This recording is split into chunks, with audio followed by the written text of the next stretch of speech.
김정은 이것만 알면 북한 인민들 폭동은 시간 문제라고 합니다. 지금 이것 때문에 김정은 일가 난리가 났습니다. 이어 한국을 괴뢰로 김정은 발칵, 북한 선수들 처형설까지 더 소상하게 소식 전해드리겠습니다. 외신들이 북괴 김정은을 발칵 뒤집어 엎었습니다. 미국의 NK뉴스와 또한 로이터 통신, 영국의 BBC, 인도의 데일리 인디아 등 외신들이 김정은의 사치품과 또 얼마 전에 최선희가 들고 나왔던 사치품을 종합적으로 비교하면서 북한 인민들이 이것을 알면은 폭동 그렇게 어려운 게 아니다. 또한 외신들은 국정원의 이 워딩도 소상하게 전했습니다.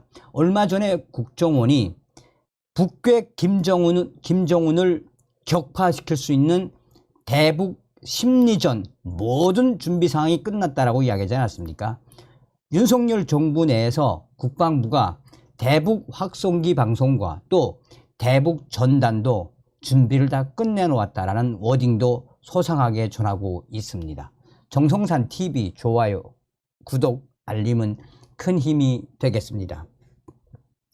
자, 미국의 NK뉴스는 이 한국의 국정원 발을 먼저 소상하게 전했습니다.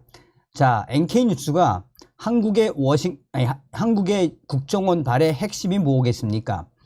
정보당국 보고 등에 따르면 지난 1월에서 7월 북한 내의 아사 인원은 알려진 것만으로도 무려 240여 건에 달한다라며 NK뉴스는 국정원의 워딩을 전했습니다. 외부에 알려지지 않은 경우와 그간 누적된 수를 합하면 북한 김정은 정권 내의 아사자 수는 이보다 더 많을 것으로 추정되는 상황이다라고 전하고 있습니다.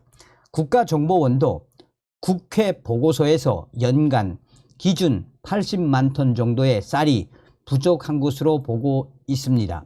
그러면서 당시 국정원은 현재 북한 내에서 스스로 생을 포기하는 사람들이 1년 새에 무려 3배 이상이나 늘어났다라고 강조했습니다. 국가정보원이 이례적으로 북한 김정은 정권에서 스스로 생을 포기하는 사람들이 무려 3배 이상, 많게는 5배 이상 늘어났다라는 것은 바로 북한 내부가 보통 심각한 게 아니다라는 것이죠.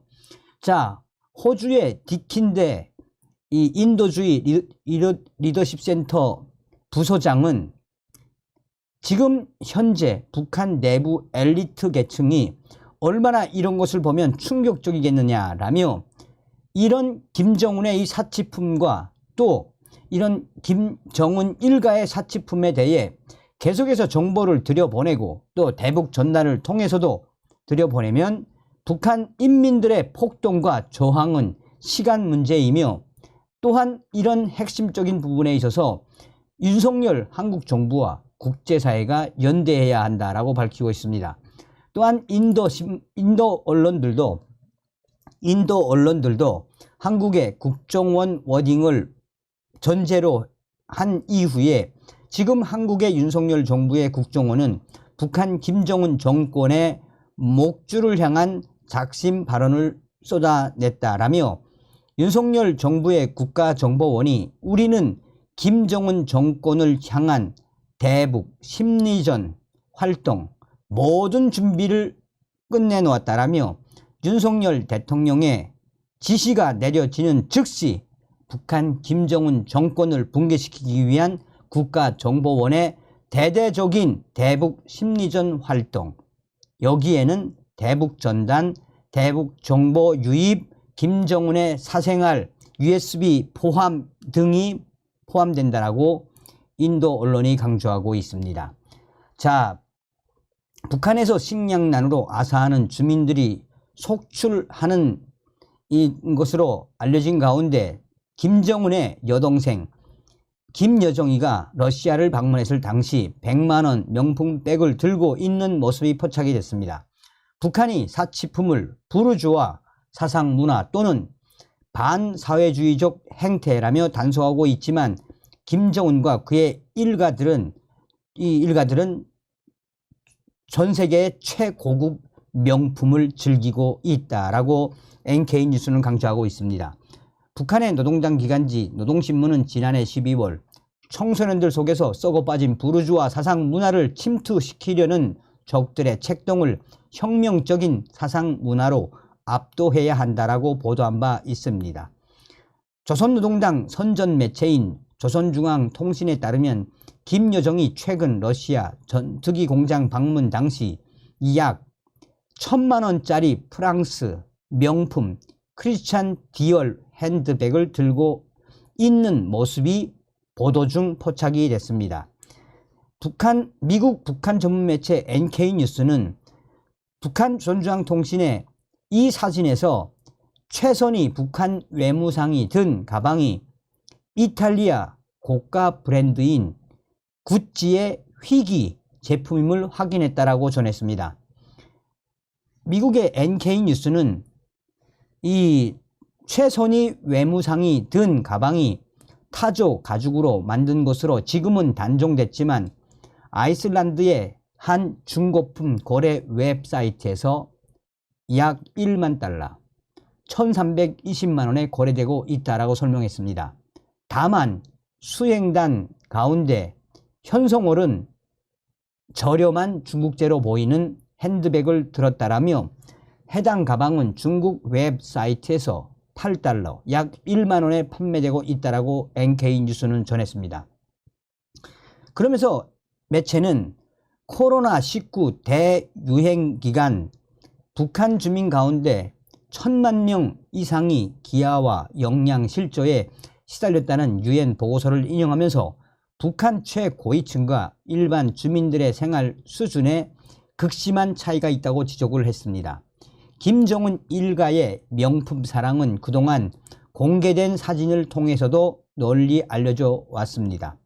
김정은의 딸 주애는 지난 3월 대륙간 탄도미사일 화성 17형 시험 발사 참관 당시 240만 원 상당의 디올 제품으로 추정되는 검은색 외투를 입은 장면이 포착되기도 했습니다. 당시 공개된 사진에 따르면 김주애의 검정색 외투에는 사각과 마름모 패턴 무늬가 보입니다. 이 제품은 크리스찬 디올의 키즈 후드 타운 재킷으로 공식 판매가는 1,900달러, 약 240만 원이다 라고 외신들은 강조하고 있습니다. 또한 외신들은 김정은의 어릴 적 유학 시절을 했던 스위스 시계에 대한 소식도 소상하게 전했습니다. 지난 2020년 10월 10일 당 창건 75주년 기념 열병식에서 인민들에게 재난을 이겨내자고 연설하며 애민 지도자 연출을 했다가 그날 1,400만 원대 스위스 고급 시계 이 포르 토니토 오토매틱 손목 시계를 찬 것이 포착되기도 했습니다. 또 김정은의 명품 차량 욕심도 만만치가 않습니다. 그는 메르세데스, 벤츠, 마우바우 S600, 풀만 가드와 마우바우 S61을 전용 의전 차량으로 이용을 하고 있습니다.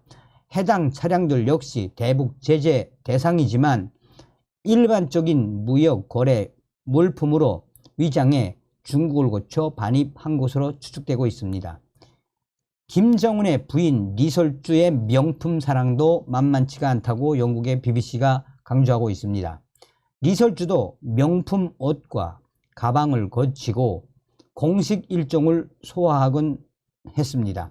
2018년 9월 20일 북한을 방문한 문재인 부부와 삼지연 초대소 호수를 산책했는데 당시 리설주 왼손에 샤넬 가방을 들고 있었다라고 BBC가 보도를 했습니다. 그 밖에도 리설주 공개 속상에서 디올 핸드백과 티파니 목걸이를 차거나 구찌 원피스를 즐겨 입었습니다. 외신들이 강조하는 핵심 상황은 바로 이런 것들입니다.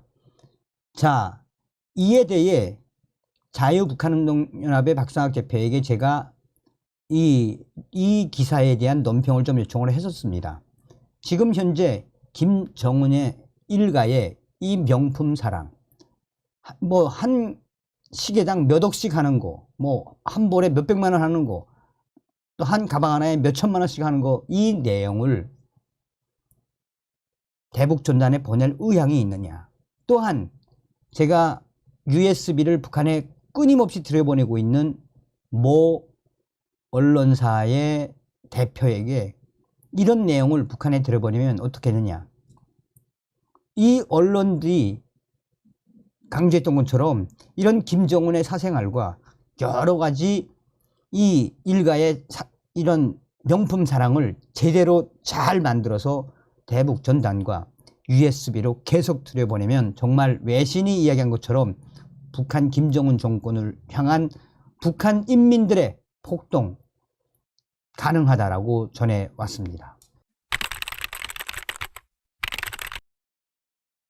얼마 전에 북괴 김정은이가 직접 우리 한국을 대한민국이라고 호칭을 한 적이 있지 않습니까? 그 전에 북괴 김여정과 북한의 국방상도 한국을 대한민국, 남조선이라고 부르지 않고 대한민국이라고 호칭을 썼었지요. 이에 저의 북한 내부 혁명 조직인 WTR 소식통들이 뭐라고 강조했습니까? 일각에서는 투 코리아, 한국 너희는 너희고 우리는 우리다, 뭐 이런 주장이 있었지만 저의 내부 소식통은 다급한 나머지 김정은과 김여정이가 대한민국이라고 부른 것은 대화하자, 쌀 좀 달라 라는 워딩으로 봐도 무방하다라고 강조했지요. 자, 지금 현재 김정은이가 난리가 났습니다. 한국을 괴뢰로 표시했으며 또한 한국전 패한 북한 선수들 지금 쑥대밭 처형설까지 돌고 있다라고 저의 WTR 이 중국의 베이징 소식통이 소상하게 전했습니다. 정성산 TV 좋아요, 구독, 알림은 큰 힘이 되겠습니다. 자, 우선 북한 괴뢰로 표시한 그 부분부터 설명을 드리도록 하겠습니다. 북측, 북한에 발끈한 북한, 한국은 괴뢰로 표기. 북한 북측이라는 지칭에 불편한 기색을 드러낸 북한이 2022년 항저우 아시안게임 남북 여자 축구 경기 결과를 보도하며 한국의 국가명을 괴뢰로 표기했습니다. 북한 조선중앙TV는 2일 뉴스에서 지난달 30일 치러진 항저우 아시안게임 한국 북한 여자 축구 8강전 경기 결과를 전하면서 이같이 표기했습니다. 조선중앙TV 아나운서는 여자 축구 우리나라 팀과 괴뢰 팀 사이에 준결승 경기가 9월 30일에 진행됐다라고 했고 화면에도 한국 국가명 대신 괴뢰라는 글자가 표시됐습니다. 콜린 벨 감독이 이끄는 한국 여자 축구 대표팀은 30일 중국 저장성 원저우 스포츠 스타디움에서 열린 8강전에서 북한 팀에게 1대4로 패했습니다. 전반 10여 분 만에 지서연의 코너킥이 리혜경의 몸에 맞고 북한의 골망을 갈랐지만 전반 20분 리학이 프리킥 찬스를 성공시키며 득점을 했습니다. 이후 한국은 전반 41분 손화연이 퇴장하면서 수적 열세를 극복하지 못하고 후반에만 3골을 내주었습니다. 북한은 그동안 한국에 대해 이례적으로 남조선이라는 명칭을 썼으며 한국을 괴뢰라고 명명한 것은 이례적입니다. 북한은 이번 항저우 아시안 게임 중 한국의 북측, 북한 표현에 강하게 반발한 바가 있는데 이런 가운데 괴뢰라는 명칭이 등장한 겁니다. 이와 별개로 북한은 최근 각종 연설과 담화에서 대한민국이라는 명칭을 가끔씩 사용하고 있었는데 이는 더 이상 한민족이 아닌 별개의 국가임을 강조하려는 의도가 담겨 있다는 해석이 나온 바 있습니다. 지난 29일 여자 농구 남북 대결에서 패한 뒤 열린 기자회견에서 북한 선수단 관계자는 북한이라고 부르는 기자들에게 큰 소리로 우리는 DPRK다. 노스코리아라 부르지 말라. 이름을 정확히 불러야 한다라고 말했습니다.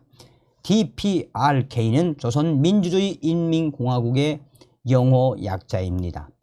다음 날인 30일 북한 여자 축구 대표팀 리유일 감독은 8강전 기자회견에서 한 취재진의 질문 중 북측이라는 표현을 듣자 북측이 아니고 조선민주주의 인민공화국이다. 시정해달라. 그렇지 않으면 질문에 답하지 않겠다라고 했습니다. 그는 질문을 한 기자에게 이해했나? 라고 재차 확인하기도 했습니다. 자, 조선일보도 이 대한민국이라고 하다가 왜 괴뢰라고 썼는지 뭐 악에 바쳤다는 이야기죠. 자, 저의 WTR 소식통에 소식을 소상하게 전하겠습니다. 자, 지금 현재 북한이 왜 괴뢰라고 썼는지 소상하게 전해왔습니다. 정성산 TV, 정성산 감독 선생께 알려드립니다. 이번에 북한 선수단 지금 완전히 쑥대밭. 김정은이가 가장 중점적으로 여겼던 것이 바로 일본과 북한 남자 축구였습니다. 일본과 북한의 남자 축구 경기는 그야말로 결사전의 전투 정신을 가지고 싸워 이겨야 하는 경기였는데 일본과 패한 북한 축구팀 현재 항저우에서 평양에서 소식이 왔다라며 베이징 R 소식통은 얘네 이제 심상치 않다라고 합니다. 왜냐?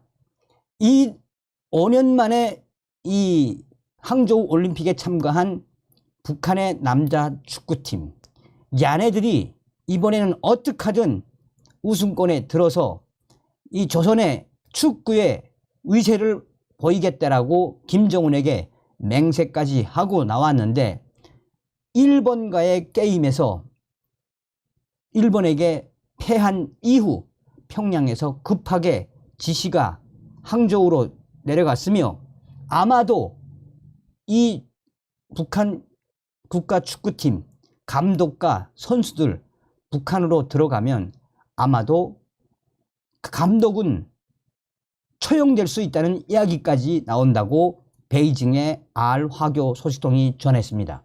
왜 그러나 당시에 일본과 북한 축구 경기 중에 일본 스태프들에게 이 북한 선수가 마치나 때릴 것처럼 주먹을 들어진 것이 외신을 타고 얼마나 망신을 당했습니까? 그러니 그 선수는 아니더라도 일본에 패한 북한 남자 축구팀 감독은 또 그 스태프들은 북한으로 들어가면 아야 어떻게 될지 모른다는 게 이 베이징 화교 R 소식통이며 얘네들이 경기가 끝나자마자 쉬지도 못하고 사상투쟁을 벌였으며 일본을 이기지 못한 이 충격에 현재도 이 밖에 나오지 못하고 연일 사상투쟁을 하고 있다라고 소식은 전하고 있습니다. 자, 그러면서 소식통은 또 무엇을 전하고 있느냐? 이 소식통도 동북삼성의 화교 소식통입니다. 정성산 TV, 정성산 감독 선생께 알려드립니다. 자, 조선중앙TV가 어떤 것입니까? 조선중앙TV는 김정은과 김여정의 승인을 받아야만 이 괴뢰라고 쓸 수 있는 것 아니겠습니까? 왜 괴뢰라고 표시를 했겠습니까? 그 소식을 평양에 있는 R 소식통이 위챗으로 보내왔습니다. 위챗 내용을 그대로 읽어드리면 좋겠습니다. 평양에서 소식을 전해요.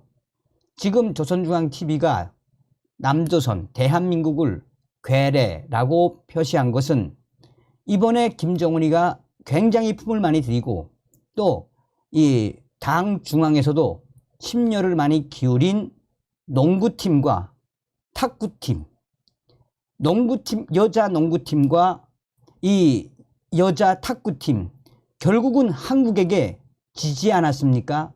여기에 김정은이가 극대노했으며, 김정은이의 극대노를 통해 조선체육위원회가 한바탕 급하게 항저우로 이 팩시밀리를 보내고 메시지를 보내면서 마지막 경기까지 최선을 다하는데 남조선에게 진 이 북조선 여자 탁구팀, 남조선에게 진 북조선 여성 농구팀, 얘네들 이제 평양으로 오면 어떻게 될지 모릅니다. 아예 쑥대밭일 수 있으며, 그만큼 김정은과 중앙당에 많은 혜택을 받고 게임을 준비를 했는데 결국 남조선에게 진 그 이유 사상전, 투지전, 또한 기술전이 부족하다는 게 드러났기 때문에 이제 이 북조선 여성 농구팀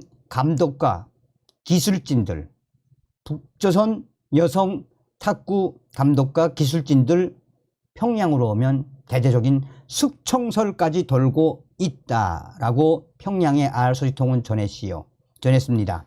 자, 그래서 제가 또 한 번의 소식통을 인용을 좀 했습니다.